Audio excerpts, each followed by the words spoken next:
Muy buen día, que el Señor le bendiga. Vamos a continuar con la lectura de la Biblia y estamos a punto de entrar al libro de Jueces. Así que en este video quiero hacer una breve introducción para que nos ubiquemos más o menos acerca del contenido de este libro. La palabra jueces en hebreo es shopetim, que traducido al español significaría algo así como líderes que gobiernan o jueces. ¿Qué significa esto? Que al hablar de jueces no estamos hablando únicamente a ese concepto que tenemos en la actualidad, que un juez es una persona que se encarga de administrar justicia, de decidir qué es correcto, qué es malo y de dictar una sentencia, sino que aquí en este libro el concepto de juez es mucho más amplio, ya que son personas, líderes que Dios levanta para una función específica durante un periodo de tiempo determinado.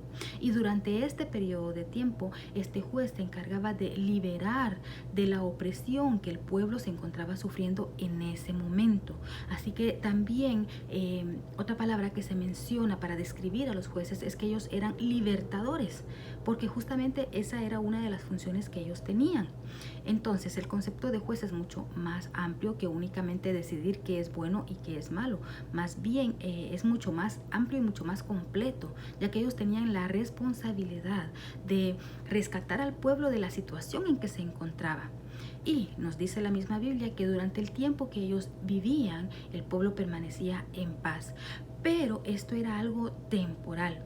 También es importante que ya tengamos esa idea antes de empezar a leer el libro, de que estos jueces no eran líderes de todo Israel, sino que eran únicamente tenían una autoridad durante un periodo de tiempo determinado y en una región determinada o incluso en una tribu determinada.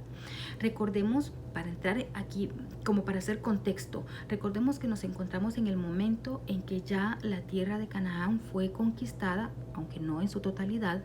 Ya Josué había fallecido, ya cada una de las 12 tribus se encontraba instalada en su propio territorio.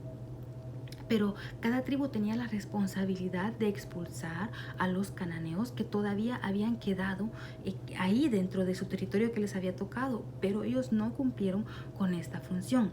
Recordemos también que durante el libro de Jueces e incluso antes, cuando Moisés fallece, también Josué lo hace, les advierte de que no se tienen que apartar tras otros dioses, que no tienen que serle infiel a Dios, porque si lo hacen vendrán consecuencias y consecuencias terribles, como lo vimos en Deuteronomio, donde nos habla en el capítulo 28 de las bendiciones y de las maldiciones. Entonces, las bendiciones son muy bonitas, pero también hay que ver las consecuencias, las maldiciones que vienen cuando desobedecemos a Dios. Y en el libro de Jueces se ve claramente cómo el pueblo una y otra vez desobedece a Dios, una y otra vez se va tras dioses ajenos, y por esto mismo vienen todas esas consecuencias de las que ellos ya habían sido advertidos, al punto que se convierten en esclavos de otros pueblos, hasta el punto de que son oprimidos, de tal manera que llegan a un extremo en que ya no pueden más, y entonces se arrepienten, claman a Dios y Dios tiene misericordia, tal como Dios lo dijo, y eso lo vimos en los libros anteriores, lo leímos, y también en los videos yo les mencioné algunas partes en las cuales Dios les advierte y les dice que va a tener misericordia de ellos cuando ellos se arrepientan de todo su corazón. Entonces, en el libro de Jueces hay hay como un círculo vicioso que consta de varias fases, que son: la primera fase, ellos se encuentran bien con Dios. La segunda fase, ellos se apartan de Dios y empiezan a adorar a otros ídolos. La tercera fase es cuando ellos se arrepienten y reconocen su pecado y claman a Dios.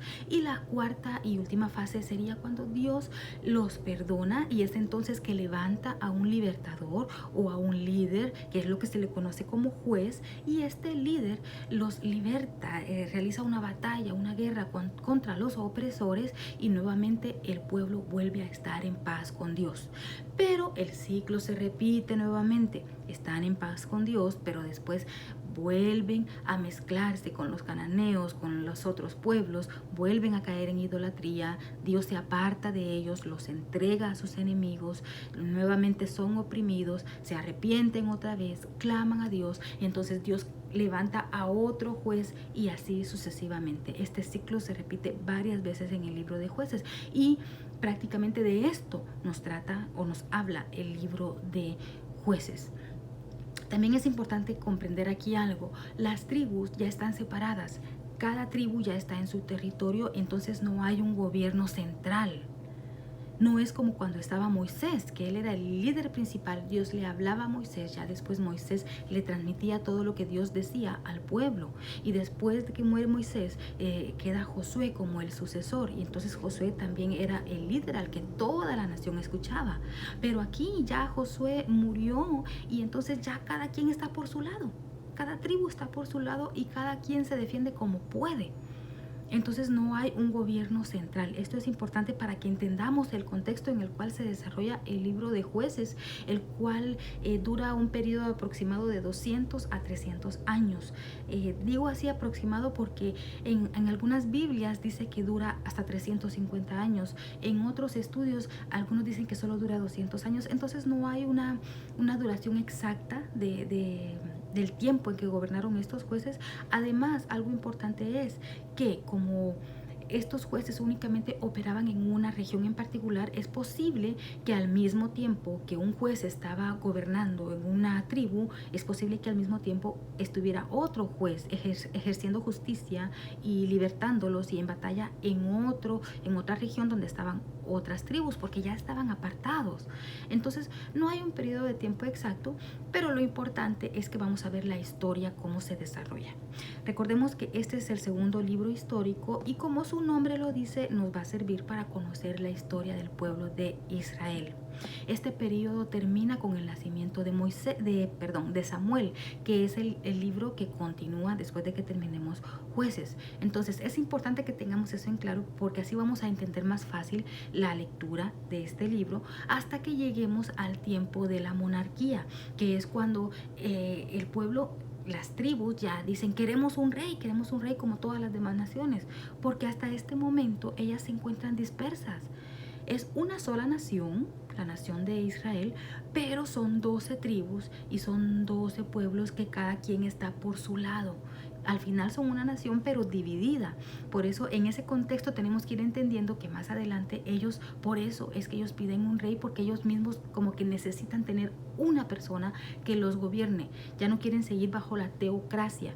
Teocracia viene de dos palabras de dos palabras que son teos y cracia, que significan, teos es Dios y cracia significa gobierno. Entonces hasta este momento, desde principios de los tiempos hasta aquí, que ya han transcurrido 3000 años, ya hemos visto 3000 años de historia aproximadamente, desde el Génesis hasta acá, hasta Jueces.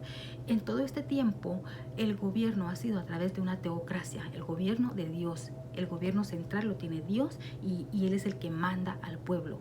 Pero ahorita están en un punto en que todavía están bajo ese sistema de gobierno, pero por eso es que Dios esporádicamente levanta líderes. Y más adelante vamos a entrar entonces al periodo de la monarquía, que es cuando tienen un rey, que el primer rey es Saúl y después David y después Salomón. Entonces esto lo menciono para que tengamos en mente en qué momento histórico nos encontramos. Imagínense que ya hemos avanzado 3000 años aproximadamente de historia. Entonces les animo a que leamos la Biblia, a que si aún no ha empezado a leerla, pues empiece con el libro de Génesis para que tenga un conocimiento un poco más ordenado. La verdad que esto nos ayuda a tener un panorama completo de la Biblia y para poder entender muchas situaciones que a veces como cristianos nos preguntamos, pero que no las entendemos porque no hemos leído la Biblia en su totalidad, entonces no podemos enlazar todo el conocimiento. Así que le invito, le animo, le pido a Dios que le dé en usted ese deseo de leer la Biblia completa. Y si aún no lo ha hecho, empiece desde Génesis de forma ordenada hasta que termine el Antiguo Testamento, luego el Nuevo Testamento, o en el orden que usted quiera, pero que la lea completa para poder ir enlazando toda la información. Así que esta es la introducción y nos vemos en el siguiente video, en el cual ya voy a empezar con el primer capítulo de Jueces. Que el Señor le bendiga y muchas gracias por acompañarme en este proyecto de lectura del Antiguo Testamento.